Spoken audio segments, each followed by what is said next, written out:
ಕೇರಳಕ್ಕೆ ಸಹಾಯ ಮಾಡಿದಂತೂ ಮನಸ್ಸಿಗೆ ತುಂಬ ಆನಂದ, ಮನಸ್ಸು ತೃಪ್ತಿ ಆಯಿತು. ಕೇರಳದವರು ನೀಡ್ ಐಟಮ್ಸ್ಗಳು ಏನು ಹೇಳಿದ್ರು ಮೊನ್ನೆ, ಆ ನೀಡ್ ಐಟಮ್ಸ್ ಎಲ್ಲ ನಾನು ಫಿಲ್ ಮಾಡಿದ್ದೀನಿ. ತಿರ್ಗಾ ನೆನ್ನೆ ಹೊರಡ್ಬೇಕಾದ್ರೂ ಅವ್ರು ಏನೋ ವೆಜಿಟೇಬಲ್ಸ್ ಎಲ್ಲ ಕೇಳಿದ್ರು, ಅದನ್ನು ನಾನು ಫಿಲ್ ಮಾಡಿಕೊಟ್ಟಿದ್ದೀನಿ. ಆ ವಾಲಂಟಿಯರ್ಸು ಆ ಬಾಡಿಗಳನ್ನ ಎತ್ತಿದ್ದಾರೆ, ಅವರಂತೂ ದೇವ್ರಿದ್ದಂಗೆ.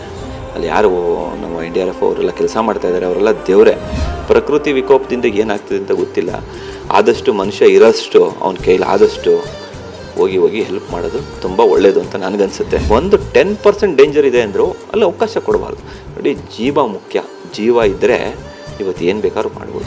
ಇವತ್ತು ಎಷ್ಟೆಷ್ಟೋ ದೊಡ್ಡ ದೇಶಕ್ಕೆ ಸಾಹುಕಾರರು ನಂಬರ್ 1 ಅಲ್ವಾ. ಜೀವ ಇದ್ದರೆ ಯಾರು ಏನಾಗ್ತಾರೆ ಅಂತ ಗೊತ್ತಿಲ್ಲ.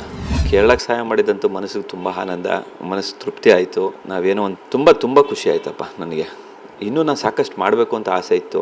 ಅಲ್ಲಿ ಅವಕಾಶ ಕಮ್ಮಿ ಇದೆ, ಯಾಕೆಂದ್ರೆ ತುಂಬ ವಾಲಂಟಿಯರ್ಸು ಅವ್ರದ್ದೇ ಆದ ಜನಗಳು ತುಂಬಿದ್ದಾರೆ. ಆಮೇಲೆ NDRF ಗೌರ್ಮೆಂಟು ಆ ಥರ ಜನಗಳು ಸೇರಿರೋದ್ರಿಂದ ನಮ್ಗೆ 2 ದಿನ ಅವಕಾಶ ಸಿಕ್ತು. 2 ದಿನ ಮಾಡಿ ನೆನ್ನೆ ನೈಟ್ ಬಂದೆ. ಅಲ್ಲಿ ಅವ್ರೇನು ಕೇರಳದವರು ನೀಡ್ ಐಟಮ್ಸ್ಗಳು ಏನು ಹೇಳಿದ್ರು ಮೊನ್ನೆ, ಆ ನೀಡ್ ಐಟಮ್ಸ್ ಎಲ್ಲ ನಾನು ಫಿಲ್ ಮಾಡಿದ್ದೀನಿ. ತಿರ್ಗಾ ನೆನ್ನೆ ಹೊರಡ್ಬೇಕಾದ್ರೂ ಅವ್ರು ಏನೋ ವೆಜಿಟೇಬಲ್ಸ್ ಎಲ್ಲ ಕೇಳಿದ್ರು, ಅದನ್ನು ನಾನು ಫಿಲ್ ಮಾಡಿಕೊಟ್ಟಿದ್ದೀನಿ. ಈಗ ಫೋನ್ ಟಚಲ್ಲಿದ್ದೀನಿ. ಅವ್ರಿಗೇನು ನೀಡಿದೆ ಅದನ್ನು ತಲುಪಿಸೋ ವ್ಯವಸ್ಥೆ ಇದ್ದೀನಿ. ಯಾಕೆಂದ್ರೆ ಮೈಸೂರಿಂದ ಅವ್ರಿಗೇನು ಬೇಕು ಅನ್ನೋದನ್ನ ತಲುಪಿಸ್ತಾ ಇದ್ದೀವಿ.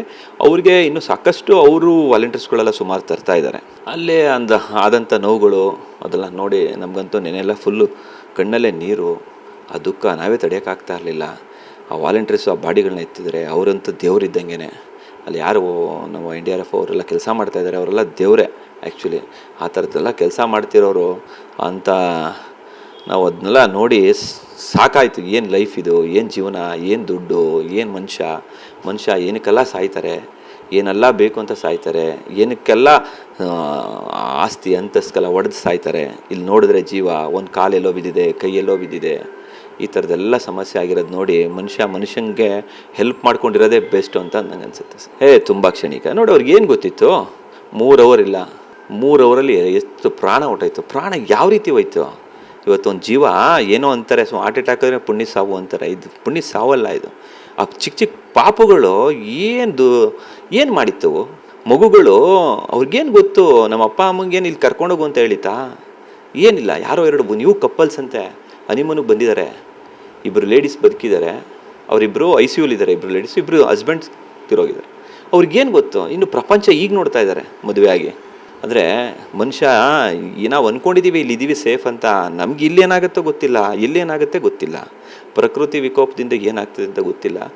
ಆದಷ್ಟು ಮನುಷ್ಯ ಇರೋಷ್ಟು ಅವನ ಕೈಲಿ ಆದಷ್ಟು ಹೋಗಿ ಹೆಲ್ಪ್ ಮಾಡೋದು ತುಂಬ ಒಳ್ಳೆಯದು ಅಂತ ನನಗನ್ಸುತ್ತೆ. ಯಾಕೆಂದರೆ ಎಲ್ಲರೂ ನೋಡಬೇಕಿದು, ಯಾವ್ಯಾವ ಪರಿಸ್ಥಿತಿಲಿ ಏನೇನು ನೋವು ತಿಂತೀವೋ. ಅಂದರೆ ನಮಗೆ ಬೇರೆ ರೀತಿಲಿ ಆಗ್ಬೋದು ಅಷ್ಟೇ, ಈ ರೀತಿ ಆ ರೀತಿ ಅಂತ ಏನಲ್ಲ.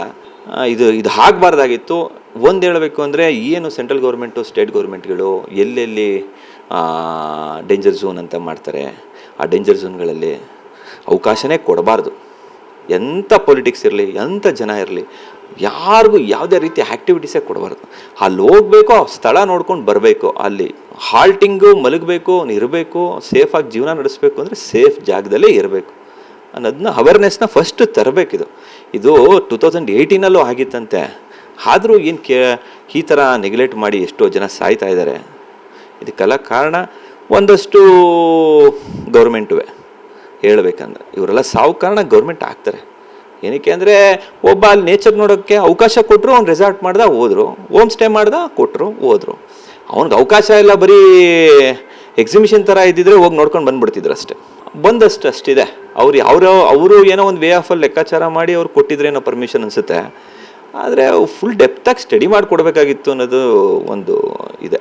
ಯಾಕೆಂದರೆ ಇದರಲ್ಲಿ ನೆಗ್ಲೆಕ್ಟ್ ಮಾಡಬಾರ್ದು. ಇದು ಅಂದರೆ ಅದರಲ್ಲಿ ಒಂದು 10% ಡೇಂಜರ್ ಇದೆ ಅಂದರೂ ಅಲ್ಲಿ ಅವಕಾಶ ಕೊಡಬಾರ್ದು. ನೋಡಿ, ಜೀವ ಮುಖ್ಯ. ಜೀವ ಇದ್ದರೆ ಇವತ್ತು ಏನು ಬೇಕಾದ್ರೂ ಮಾಡ್ಬೋದು. ಇವತ್ತು ಎಷ್ಟೆಷ್ಟೋ ದೊಡ್ಡ ದೇಶಕ್ಕೆ ಸಾಹುಕಾರರು ನಂಬರ್ 1 ಅಲ್ವಾ. ಜೀವ ಇದ್ದರೆ ಯಾರು ಏನಾಗ್ತಾರೆ ಅಂತ ಗೊತ್ತಿಲ್ಲ. ಇಲ್ಲ, ಟೀ ಎಸ್ಟೇಟು ಯಾರ್ಯಾರೋ ಟೀ ಎಸ್ಟೇಟ್ ಅಂತೆ, ಅಷ್ಟೆಲ್ಲ 2,500 ಎಕರೆ ಅಂತೆ ಅವ್ರದ್ದು. ಅವ್ರು ಏನಿಲ್ಲ ಆ ಥರ. ಎಷ್ಟಿದ್ರೆ ಏನಾಯ್ತು ಈಗ. ಇವತ್ತಲ್ಲಿ ಜೀವ ಉಳಿಸ್ಕೊಳ್ಳೋಕೆ ಒಬ್ಬ ಒದ್ದಾಡ್ತಿದ್ರೆ, ಜೀವ ಹೋಗಿದೆ ಅಂತ ನನ್ನ ತಾಯಿ ಸೊತ್ತ, ನನ್ನ ತಂದೆ ಸೊತ್ತರು ಅಂತ ಒದ್ದಾಡ್ತಿರೋ ಜೀವಗಳು ಎಷ್ಟಿದೆ. ಏನು ನಂದೆಲ್ಲ ಆಸ್ತಿ ಕಳೆದೋಯ್ತು ಅಂತ ಬದುಕಿರೋನು ಅಂತ. ಅಂದರೆ ಅಲ್ಲಿ ಒಬ್ಬೊಬ್ಬರು ಒಂದೊಂದು ಥರ ನೋವಲ್ಲಿ ನಡೀತಾ ಇದ್ದಾರೆ.